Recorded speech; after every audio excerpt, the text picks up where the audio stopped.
वज़ीर आला पंजाब मरीम नवाज की जानिब से पंजाब के अवाम के लिए बड़ी खुशखबरी। कहा, चीन में तैयार की गई 27 इलेक्ट्रिक बसेस पाकिस्तान भेजे जाने के लिए तैयार हैं। पंजाब के दिगर इजला के लिए 600 बसेस इंशाअल्लाह जल्द आएंगी। इसी पर मजीद बात कर लेते हैं।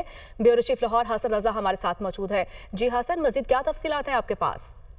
देखिए, वज़ीर आला पंजाब मरीम नवाज शरीफ ने इलेक्ट्रिक बसें चलाने के हवाले से ऐलान किया था और उस पर अमल दरामद भी शुरू हो चुका है। और मरीम नवाज शरीफ की जानिब से पंजाब की अवाम को खुशखबरी सुनाई गई है और चीन तैयार की गई 27 इलेक्ट्रिक बसें पाकिस्तान भेजे जाने के लिए तैयार हैं। ये मरीम नवाज शरीफ का कहना था और बाकायदा उन्होंने वीडियो भी रिलीज की है और जिसमें उन्होंने ये भी कहा है कि पंजाब के दीगर इजला के लिए 600 बसें जो है उस पर काम शुरू होगा और इंशाल्लाह वो भी जल्द जो है वो मैदान में होंगी।